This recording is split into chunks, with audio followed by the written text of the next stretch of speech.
अगस्त के मंथ में अगर आप ये 3 काम कर लोगे अपने रोज़ प्लांट में, तो आपका गुलाब भी जो है सितंबर, अक्टूबर आते-आते ऐसी कलियों और फ्लावरिंग से भर जाएगा कि आप भी देख के हैरान हो जाओगे अपने प्लांट्स को। So hello friends, welcome back to my channel. तो आज मैं आपको कुछ ऐसे 3 इम्पोर्टेंट काम बताने वाली हूँ, जो कि करना बहुत ज़रूरी है अपने प्लांट्स में इन अगस्त के मौसम में।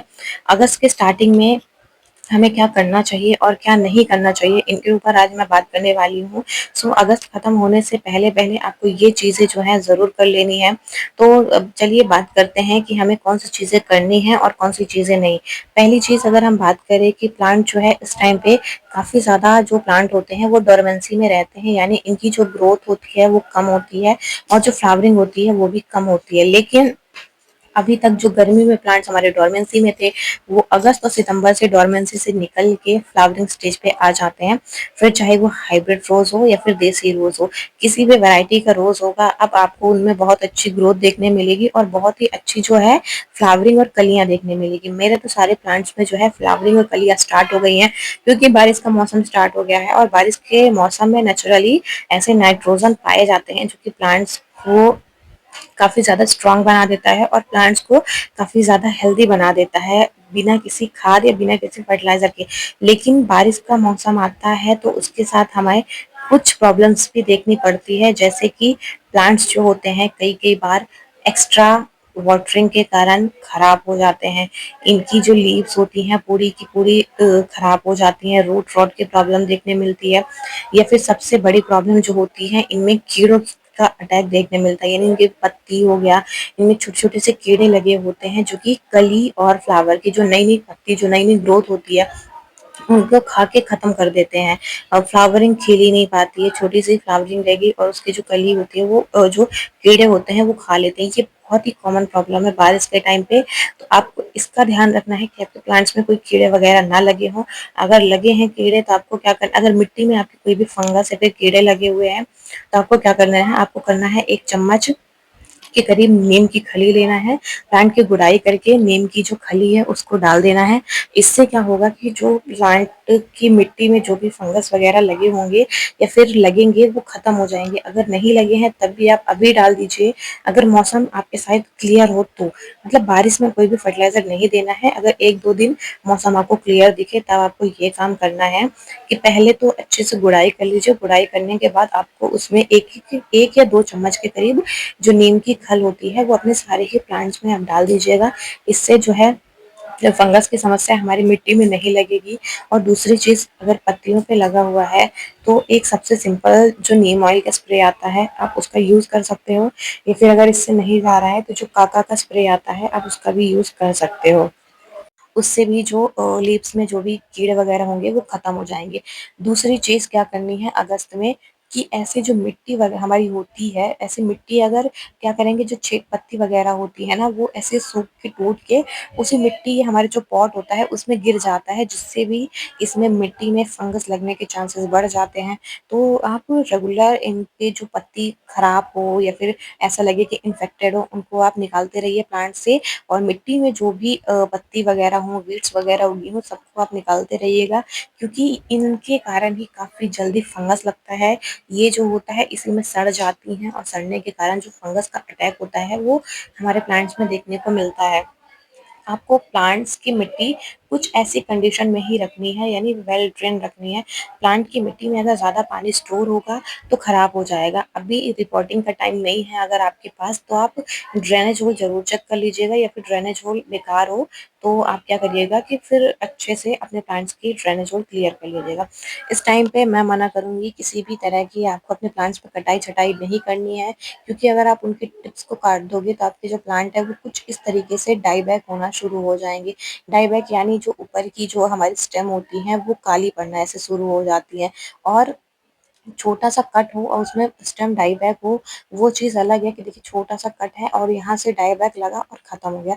लेकिन कई-कई बार क्या होता है कि ये डाई बैक ख़त्म नहीं होता है, वो स्टार्ट होता है और पूरा नीचे तक चला जाता है, जिससे भी प्लांट खराब हो जाते हैं।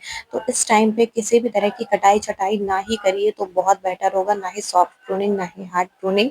या फिर अगर आप कर भी रहे हो तो आप उसको लॉक कर दीजिएगा, चाहे आप मोमबत्ती से लॉक कर दीजिए या फिर हल्दी पाउडर या फिर फंगिसाइड पाउडर, किसी भी चीज़ से आप उसको लॉक कर दीजिएगा। या फिर हो सके तो ना ही करिए आप उसमें किसी भी तरह का स्प्रे, या मतलब कटाई-छँटाई बिल्कुल मत करिए, जिससे कि प्लांट्स में फंगस ना लगे और डाइबैक की प्रॉब्लम ना हो। प्लांट्स की गुड़ाई ज़रूर करते रहना है। तो यहाँ पे देखिए मैं कर रही हूँ प्लांट्स की गुड़ाई। तीसरे जो स्टेप है, पहला स्टेप मैंने आपको बता दिया कि अच्छे से अपने प्लांट्स की जो है मिट्टी को चेक करना है। दूसरे में हमें अच्छे से अपने जो गमले हैं, उनकी जो पत्ती वगैरह, लीव्स वगैरह गिर जाती हैं, उनको निकाल के हटाते रहना है। तीसरी चीज़ आपको क्या करनी है, अभी इनको फीडिंग नहीं रोकना है। ऐसा नहीं होता कि बारिश का टाइम है, नेचुरल ग्रोथ होती है प्लांट्स में, तो हमें इसमें कोई फीडिंग नहीं देनी है, ऐसा नहीं है। फीडिंग हमें थोड़ा बहुत खाना उनको हमेशा देना चाहिए। रोज़ प्लांट में हर 15 दिन में एक बार कोई ना कोई खाना आपको ज़रूर देना पड़ेगा, चाहे गर्मी का मौसम हो, ठंडी का मौसम हो या फिर बरसात का मौसम हो। जितना अच्छा आप इसको खाना खिलाएँगे, उतनी अच्छी इसमें ग्रोथ होगी। तो खाना डालने से पहले आपको क्या करना है, सारे ही जितने भी आपके पास प्लांट हो, सबकी आप अच्छे से जो ऊपर की मिट्टी है, 1-1 इंच के करीब मिट्टी की आप गुड़ाई कर लीजिए। ज़्यादा रूट्स को डैमेज ना करिएगा, इसका ध्यान रखिएगा। और थोड़ी-मोड़ी रूट अगर ऊपर वाली कट भी जाती हैं, फाइबर रूट्स, उससे हमें कोई भी दिक्कत नहीं होगी। रूट्स कटेंगी तो प्लांट्स और ज़्यादा जल्दी रूट्स बनाएगा, और जितना ज़्यादा रूट्स की ग्रोथ होगी प्लांट्स में ऊपर ही, उतनी ही ज़्यादा हमें ग्रोथ देखने मिलेगी। तो अब मैं आज डालने वाली हूँ अपने प्लांट्स में ये वर्मी कंपोस्ट। आप भी अपने प्लांट्स में नेचुरल वर्मी कंपोस्ट डाल सकते हैं। ये मेरी घर की बनी हुई खाद है, और ये 100% ऑर्गेनिक है, और सारे ही प्लांट्स के लिए एकदम रामबाण होती है। मतलब किसी भी तरीके की केचुआ खाद बहुत ही बेहतरीन होती है। साथ में इसमें ऐसे-ऐसे पोषक तत्व होते हैं जो कि प्लांट्स में आपको एकदम, मतलब कोई मार्केट से खाद देने की ज़रूरत ही नहीं है। इतने अच्छे इसमें nitrogen, phosphorus, calcium, micro nutrients हर चीज़ अवेलेबल होती है, जो कि प्लांट्स की ग्रोथ के लिए बहुत ही ज़्यादा इम्पोर्टेंट होती है। तो आपको क्या करना है, आपको लेना है वर्मी कंपोस्ट। अगर आपके पास वर्मी कंपोस्ट नहीं है, तो आप यहाँ पे नॉर्मल गोबर की खाद ले सकते हो, या फिर यहाँ पे जो लीफ कंपोस्ट आता है, या फिर किचन वेस्ट कंपोस्ट अगर आपको मिल जाए, तो वो और भी अच्छा असर करेगा। तो आप जो ये वर्मी कंपोस्ट देख रहे हैं, ये कम से कम जितना मैंने वर्मी कंपोस्ट लिया है, इसमें मैंने कम से कम 2 से 3 मुट्ठी के करीब नीम की खली मिक्स कर दी है। मैंने पहले ही मिक्स कर दी थी, और इन दोनों को मिक्स करके अब मैं लाई हूँ फर्टिलाइज़र देने के लिए। तो अब आपको करना क्या है, देखिए कुछ बड़े-बड़े पार्टिकल्स हैं, उनको हम अच्छे से कर लेंगे। ऐसी आपको मुट्ठी में लेनी है, और जिसमें प्लांट पे आपने गुड़ाई की है, ऐसे चारों तरफ, यानी जो मिट्टी की चारों साइड कम से कम 2 से 3 मुट्ठी आपको पर प्लांट डालना है। यानी मैं तो अक्सर 2 मुट्ठी डाल रही हूँ, क्योंकि भर-भर की मुट्ठी डाली है, और मेरे घर की ऑर्गेनिक है, बहुत ही अच्छी है, बहुत ही ऑर्गेनिक है, और बहुत ही अच्छे इसके फ़ायदे भी मुझे देखने मिलते हैं। तो देखिए ऐसे 2-2 मुट्ठी करके आप डाल सकते हैं। देख सकते हैं मेरी जो खाद है वो एकदम ब्लैक है, और ये एकदम 100% ऑर्गेनिक है, तो इससे हमारे प्लांट्स को कोई नुकसान भी नहीं होने वाला है। तो आप भी अपने प्लांट्स में ज़रूर यूज़ करिए। तो सारे ही प्लांट्स में गुड़ाई करके आप इसका यूज़ कर सकते हो। बाकी बीच-बीच में नीम ऑयल, फंगिसाइड पाउडर आप सबका यूज़ कर सकते हो। मार्केट की खाद की बात करें तो वो चीज़ तो हम देते ही रहते हैं, जैसे एनपीके वगैरह हो गया, या फिर जो भी हम फोलिएज स्प्रे करते हैं, मैग्नीशियम सल्फेट, हम हर चीज़ का यूज़ करते हैं। लेकिन ऑर्गेनिक ऑर्गेनिक होता है, हमें ऑर्गेनिक कभी नहीं छोड़ना चाहिए। तो बीच-बीच में इनको ऑर्गेनिक फर्टिलाइज़र भी देना चाहिए। देखिए जो हमारा केमिकल फर्टिलाइज़र, केमिकल फीडिंग होती है, वो क्या होता है, वो बहुत जल्दी, मतलब एकदम फास्ट ग्रोथ के लिए बहुत ही इम्पोर्टेंट होता है। मतलब वो बहुत ही जल्दी हमारे प्लांट्स पे असर करता है। लेकिन जो ये ऑर्गेनिक होती हैं, ये थोड़ा स्लो रिलीज़ होता है, यानी काफ़ी धीरे-धीरे असर करता है, लेकिन इसका जो असर होता है वो काफ़ी टाइम तक रहता है। जैसे आपने केमिकल फीडिंग दी, उसका असर काफ़ी जल्दी खत्म हो जाता है, लेकिन ये धीरे-धीरे रिलीज़ करके हमारे जो प्लांट हैं उनको न्यूट्रिएंट्स वगैरह देता रहेगा। बाकी सारे ही जो रोज़ प्लांट है उनकी ग्रोथ बहुत अच्छी हो रही है, और मैंने आपको फ्लावर दिखा दिए हैं, सभी में न्यू-न्यू ग्रोथ आ रही है, कलियाँ बनी हुई हैं, फ्लावरिंग सब में हो रखी है, बहुत ही अच्छे से जो प्लांट है वो ग्रो कर रहा है। तो आपको काम क्या नहीं करना है, आपको क्या करना है, अभी अपने जो पॉट है, प्लांट है, उसको कटाई-छटाई नहीं करना है, बिल्कुल भी पत्ती नहीं होने देना है किसी भी, ना ही कोई वीड्स वगैरह उगने देना है अपने गमले में। और तीसरी चीज़ जो है, मिट्टी को काफ़ी टाइम तक गीला नहीं रखना है।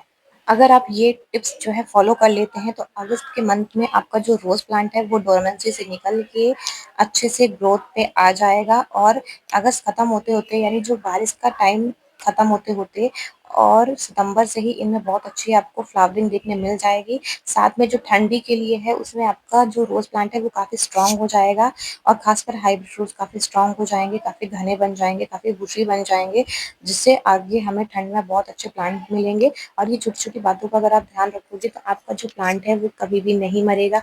खासकर जो लोगों के प्लांट्स मर जाते हैं वो इन्हीं छोटी-छोटी गलतियों के कारण होते हैं, क्योंकि उन्होंने पत्ती छोड़ दी, उन्होंने कटाई-छँटाई कर दी जिससे डाई बैक होके प्लांट सड़ गया या फिर फंगस लग गया मिट्टी में जिससे प्लांट खराब हो जाता है। तो इन छोटी-छोटी चीज़ें हैं, इनको आपको सेफ रखना है जिससे प्लांट में कभी कोई भी प्रॉब्लम नहीं आएगी, फ्लावरिंग बम्पर आपको देखते मिलती रहेगी। बाकी फीडिंग की बात करें तो दोनों फीडिंग आपको बैलेंस करके देनी होती है, चाहे आप एनपीके की दीजिए, केमिकल की दीजिए या फिर ऑर्गेनिक दीजिए, सबको बैलेंस करके टाइम टाइम 15-15, 20-20 दिन का गैप देके अपने प्लांट्स में आपको यूज़ करना है। और सारे ही फर्टिलाइजर्स आपको यूज़ करने होते हैं प्लांट्स में, जिससे इनकी ग्रोथ बहुत ही अच्छी होती है और फ्लावरिंग बहुत अच्छी मिलती है। खासकर इस टाइम पे जो रोज़ प्लांट है आप देख सकते हैं कितना अच्छा निखर के कलर आया हुआ है और कितने अच्छी फ्लावरिंग हो रखी है। सो ये छोटी सी वीडियो थी। अगस्त के महीने में अगर ये छोटे से काम आप कर लोगे तो आपका प्लांट बहुत अच्छे से ग्रो करेगा। वीडियो पसंद आई हो तो वीडियो को लाइक करिएगा, चैनल पे पहली बार हो सब्सक्राइब कर लीजिएगा। मिलते हैं नेक्स्ट वीडियो में किसी नेक्स्ट टॉपिक के साथ, तब तक के लिए बाय बाय, हैप्पी गार्डनिंग।